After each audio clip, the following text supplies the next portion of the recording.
Hello, witches. Welcome back. About a year ago, I went to a meetup and I wanted to go back, and a year later, I finally went back. So let's talk about it.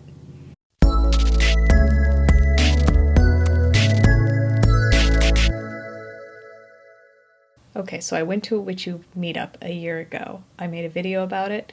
It was a little awkward, but I thought it was a really good experience. I felt very proud of myself for getting out of my comfort zone and going to meet other witches. There were really good conversations. It was a good time. And then I kept thinking every month, like, oh, I gotta put this on my calendar. I will make it to this meetup this time. And finally, I got it into my schedule and I went. And I didn't forget about it. And then when I got there, the person that hosts them, like, she owns the metaphysical shop that hosts my tarot gumball machine, so I'm not like a stranger. And she didn't remember me from like a year ago. Like, she knows who I am, but she was like, oh, didn't you come to one of these? And so then I had to admit, yes, had come to one. It was exactly a year ago.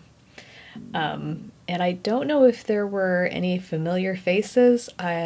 I know that the few people that were like running it were the same people.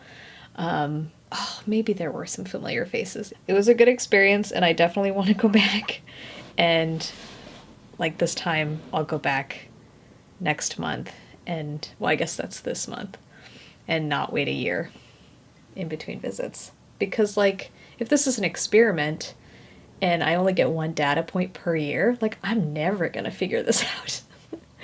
Like, I'm not gonna see any patterns forming at all. So if I'm gonna be diligent and I'm gonna do my research, then I really need to be consistent. And so I'm gonna try to hold myself to this. But in the month of October, I would like to go to their witchy meetup if I am available and if I don't forget. So the meetup this time was all about like the first harvest, or maybe it's the second harvest. I don't know, whichever harvest is happening in September. For me, I mostly am only successfully growing tomatoes, and I don't know what it is, but the tomatoes seem to taste not so good in September. So I get like a lot of tomatoes ripening, but then I end up putting them in the compost. So I don't know. For me, it's definitely the end of the harvest. And so we talked about intention setting and Persephone and some of those different themes. And during just a regular discussion time, somebody in the circle brought up a story, and that story has stuck with me all week.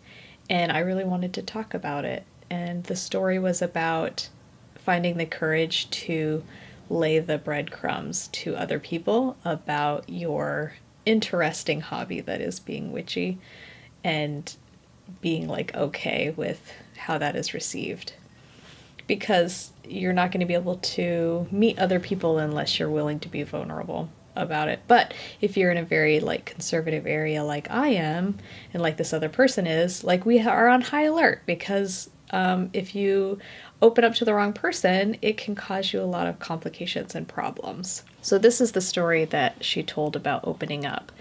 She was in a walking group with two other women from her neighborhood. I think she mentioned one of the women was Mormon and one of the women was Catholic. And so, like, oftentimes we can think about people in those situations being really, like, conservative and maybe not necessarily open-minded to witchcraft. I suspect the opposite is true because, well, I have my reasons. But anyway, we won't get into that here. But she mentioned that she had been walking under the full moon and how great that was for like meditation or like self-reflection, and just how enriching, how you can connect with nature walking under the full moon. And the other two women were like, oh yeah, we walk under the full moon. Like, we do full moon walks for very similar reasons. And so immediately that connection was made. And so it was sort of a story about like, don't judge a book by its cover.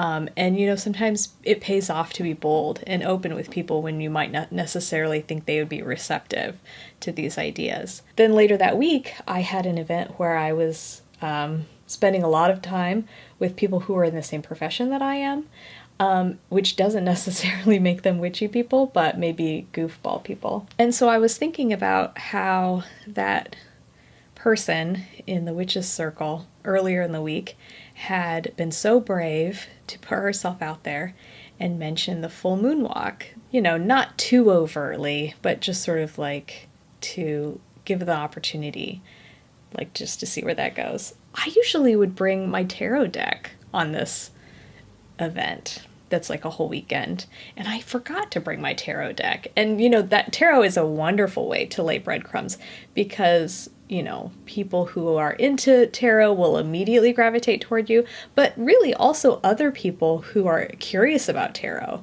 will gravitate toward you as well. Like there's going to be a small minority of people who will be put off, but I mean, I've never had an experience where anybody like came at me about it. I mean, you know, maybe somebody might politely leave the room.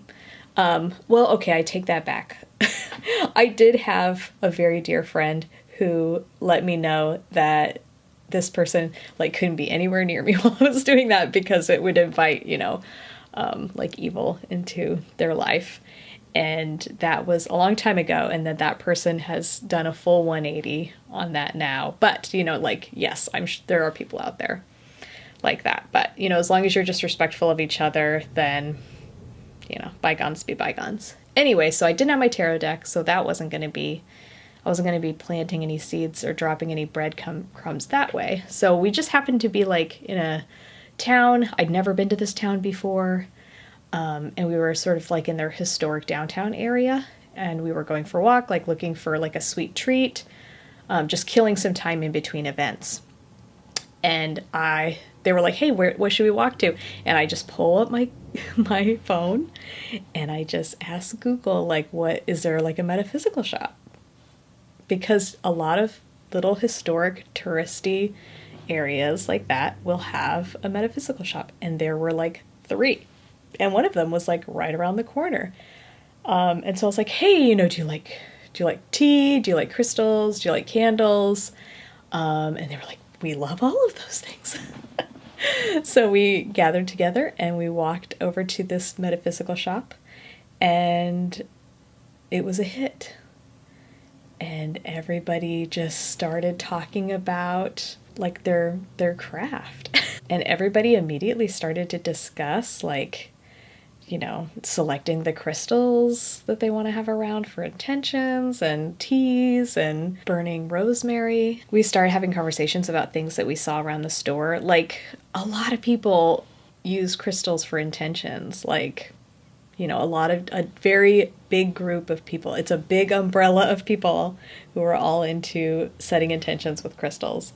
And I mean, you know, crystals are just gorgeous, you know, and people will collect crystals, you know, just for their beauty. And, you know, and not just crystals and not just the tea, but we were also looking at like tarot decks and things like that. It was a really good experience to kind of find out like where we were at on the woo spectrum. And I'm not going to get like deep knowledge about anybody's practice, you know, just because we visited a metaphysical shop together.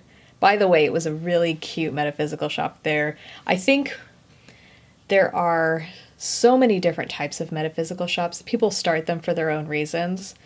So you might run into shops where it's just, you know, just a lot of things that were bulk purchased from who knows where on the internet, and then they just put them in cute displays. And then sometimes you have like metaphysical shops that have a lot of like maybe pseudoscience cure-alls, like, you know, sacred geometry stickers that you can put on your aching muscles, which, you know, is fine as placebo, as we know, as you know, I believe. But I guess it just irks me when the price is very high, when they're like over-promising on results. Or like suggesting that you use it instead of traditional medicine, or I guess like traditional medicine, whatever. Anyway, that was a tangent. This was not like that at all. They didn't have any red flag pseudoscience things for sale, but they did have handmade items and like locally made items, which I think is a big green flag. Like if you're in a place and they're selling like Aunt Lucy's handmade soaps that are made like down the street, then I think that is a place where you can spend your money and not feel guilty about spending your money, which I did end up spending a lot of money. But it was to support a local business that I think should stay in business and that is very cute, even though I may never be in that town again. Anyway, so that was my experience, which was inspired by this other person's experience who was in the witches' circle last week. What about your experience? Do you send up flares? Do you lay down breadcrumbs? Do you do anything mindfully to attract people to you? Or do you just present yourself in a way where you look like a safe person that sort of interest could be confided in? I think that's also really important, is just to have the vibe, like if you're a very non-judgmental person, I think that you might have a certain like vibe about you where people might feel like they can be more open with you and make comments to you in that way. And, have you ever been on the receiving end? Have you ever been out in public and you see someone who is just glowing and you just know that they have really interesting things that they could share with you, but they're a stranger? And, how do you, is there a way that you can break through and like reach out to them? I know that can be really difficult for shy or introverted people, or just really awkward people. And, like, just because somebody is dressed really interestingly or seems like a really cool person is not necessarily an invitation for you to interact with that person. Like, you don't want to, like, ruin the peace of their day by talking to them. Maybe they don't want to talk to anybody. Maybe it could just be a really quick compliment that's not necessarily an invitation for conversation, but just like an opening for possible conversation. I love your tattoos. Your tattoos are very beautiful. That kind of thing, I think, could be like a way to open yourself up without like making an uncomfortable, awkward situation. Oh my gosh, don't take advice from me about how not to make uncomfortable and awkward conversation. Like if that was an Olympic sport. It's also good to think about where you can go, where these conversations might occur. Earlier today, someone said that there might be like sort of witchy people in your local foraging group. And I thought, I had never considered that before, but what a wonderful idea to look up your local foraging group or club and to just, why would you not want to go foraging with people anyway? And then definitely that could lead to finding more of your people. You could look up in your area and see if there's going to be any interesting events or speakers and go to those. There are sometimes crossover between witchiness and nerd culture. So if you are looking for people that play like D&D or other games, or your Renaissance Fair people, that might also be a place that might be more like open to having these kinds of conversations. If you have a group that does like mindful hiking, forest bathing, night hikes, things like that, that might also be a wonderful place to find your people. But yeah, like be the person that you want to see in the world. Dress a little weird, but otherwise I don't know. I know it's a lot easier to find people online. I do really value my online friends and colleagues, but there is something to be said about getting out there and finding the in-person people, which, I've been after it for a while, maybe not as seriously as I should be, and I haven't really made that much headway. So I think that it may be something, especially in a low population area, it might be something that just takes a lot of work and so much time. But as with anything, like the tree, like the best thing is the tree that you planted 20 years ago, but the next best thing is the tree that you plant today. So get out there, go find some community.